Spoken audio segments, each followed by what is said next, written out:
My goal in 2024 was to watch 100 films. Once again, I fell short. This time, I wasn't even close as I only got to 83 titles.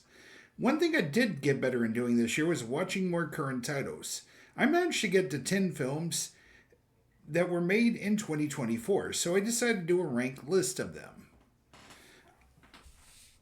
No honorable mentions, no beating around the bush. There were a ton of titles I'd need to get to, but let's get things started with number 10. A film that had a lot of funny people but had a weak script and no direction. You sure the Post people had nothing to do with this? Of course, I'm talking about Unfrosted, an instant entry to the Cinema Hall of Shame.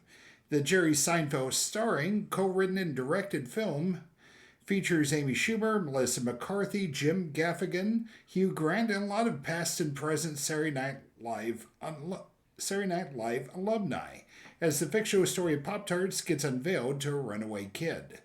Basically, Seinfeld plays the Ray Donovan of Kellogg's, who's able to quell a strike or help Thoreau's Ravencroft come up with an iconic catchphrase, all in the same day. But not even the star of the 1990s hit comedy series, starring himself, is able to make this nothing burger of a film about toaster pastries funny or moving. Too many scenes have directions flatter than a pancake, and that's before spending part of the third act on a cringe-worthy takeoff of January 6th. The two funny moments of this one were a pair of cameos that have been spoiled by now, and a ripoff of a better joke in 1989 Scrooge. And let's be real, they absolutely should have stole that better joke and used a toaster.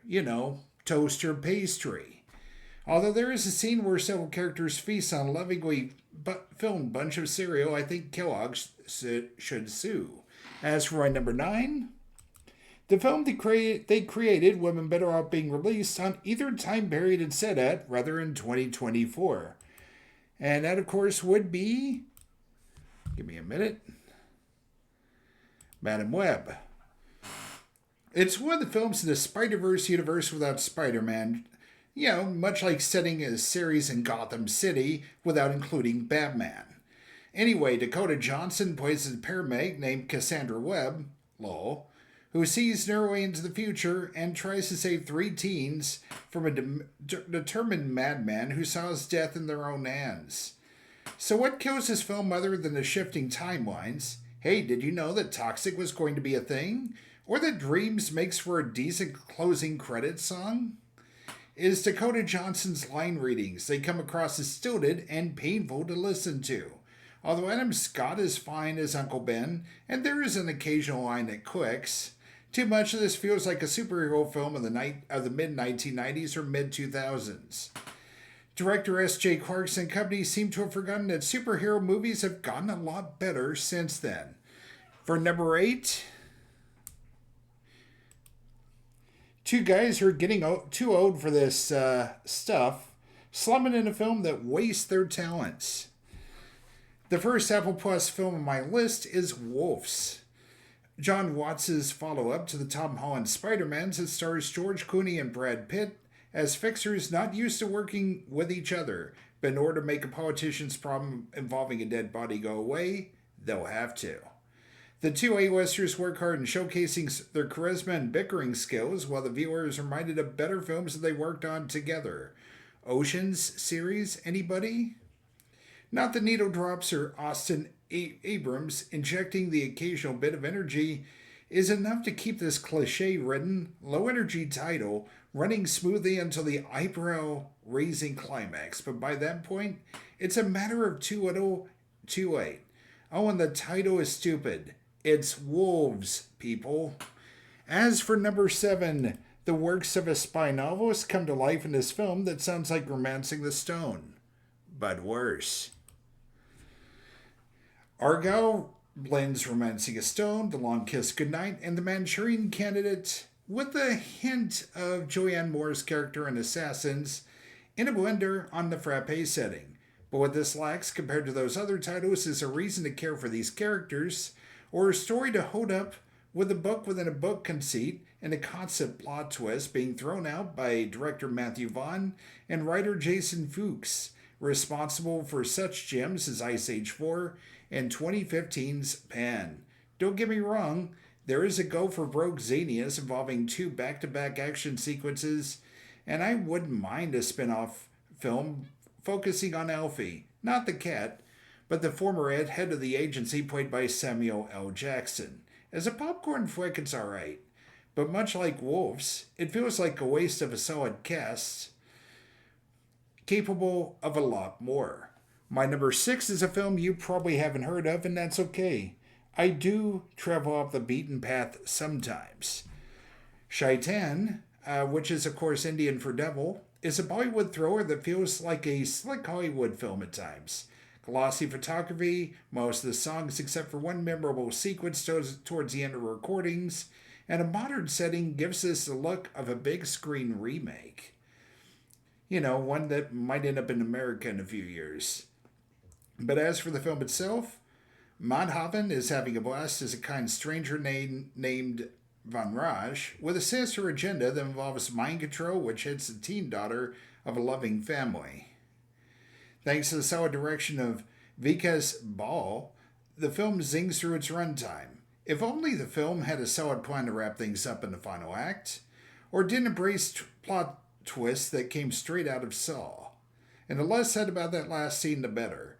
This came pretty close to being something that could appeal to audiences that don't normally watch things from India. Well, maybe next time then.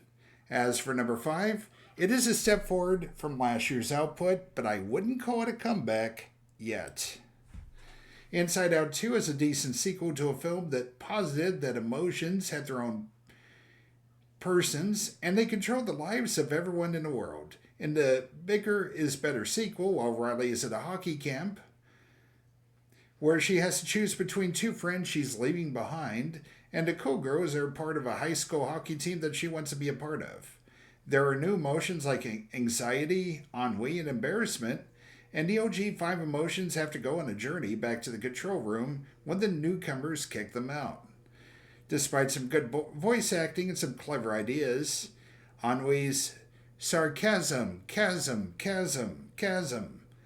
and Poochie making like a Doris spoof involving lots of dynamite, the film drags when it comes to the humans who get left on the sidelines, largely due to the emotions taking center stage. And in 9 years between parts 1 and 2, you think they would have had to come up with a more compelling story for the emotions that didn't involve a rehash of part 1. A story that maybe wouldn't have put the humans on the sidelines nearly throughout. Maybe in part 3 they'll make a better story for all, and hopefully reveal that deep dark secret hidden within. Meanwhile, at number 4, a group of women fight for their former lives and freedoms that were taken away fairly recently. Another Apple Plus film, Bread and Roses, is a documentary by Sarah Mani focusing on 3 women who find their freedoms and rights stripped as a result of the Taliban takeover of Afghanistan in 2021 and decide to do something about it.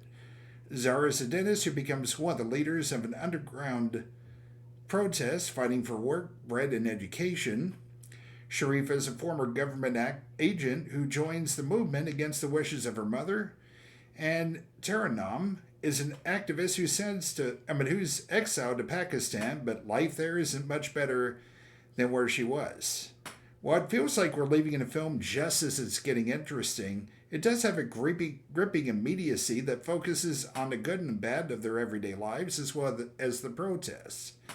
Although things do look bleak, the sisterhood that forms as well as the kind actions of various people do offer some hope at the end. And for my number 3, it's time for something completely different. A horror film that's not afraid of some gore. Immaculate stars Sydney Sweeney as a young novitate from Detroit who moves to a parish in the Italian countryside. Although she doesn't know the language or doesn't attempt to learn it in the course of the film, she settles in by taking her vows and caring for dying nuns at the tail end of their lives. But she starts to realize something is wrong with this place when she becomes pregnant while serving her duties as a nun. Director Michael Mohan is able to serve up an appropriately creepy atmosphere while being able to ratchet up the tension and gore when necessary. Although it is a bit heavy on the jump scares, they are effective here. And I will always appreciate a good horror film that respects the heroine's intelligence, something that clearly is the case here.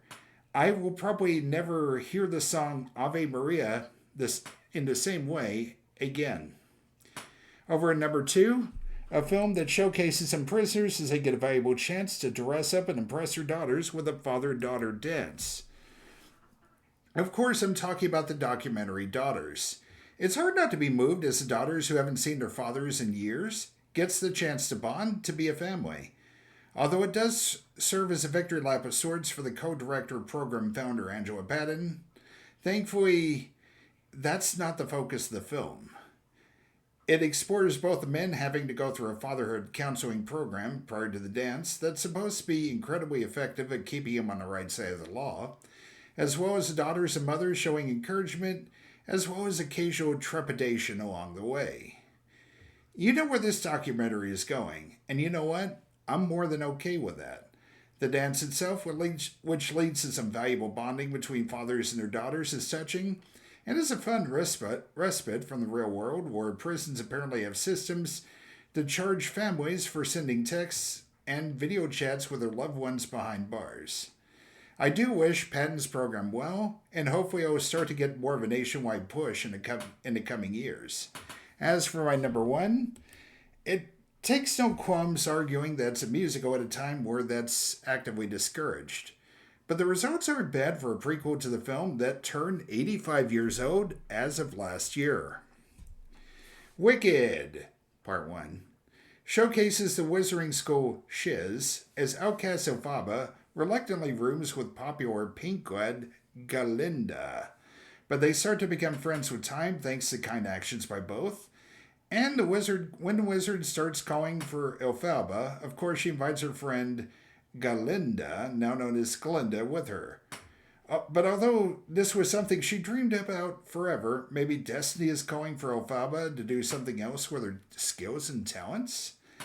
Thanks to good casting calls for Cynthia Erivo and Ariana Grande and strong direction from John M. Chu, the world of Wicked, Part 1, comes to glorious life with some big set pieces and big songs, defying gravity and popular, of course, but Dancing Through Life pops thanks to its rotating libraries and supporting cast who are veterans of Broadway productions. Although Jeff Goldblum and Michelle Yeoh struggle to keep up, thankfully the pressure is on those who can sing and dance. And guess what? They pull it off. Although I think the message of being proud of your differences and supporting yourself gets a bit heavy-handed towards the end, they are worthy messages nonetheless. Grande falls a bit short when she tries to hit the high notes of No One Mourns for the Wicked. Honestly, it's kind of hard to make out the lyrics when she does that, but otherwise she's skilled. The end result is something I'm glad I experienced in the theater, and I cannot wait for Wicked, for good, in 2025. And there you have it. All the films that I've seen that were released or made in 2024. How many have you seen? And what other films should I try to catch up with in 2025? Leave a comment in the section below the video. Be sure to like, subscribe, and spread the word. And I'll see you in 2025. Just be aware the booth is now closed.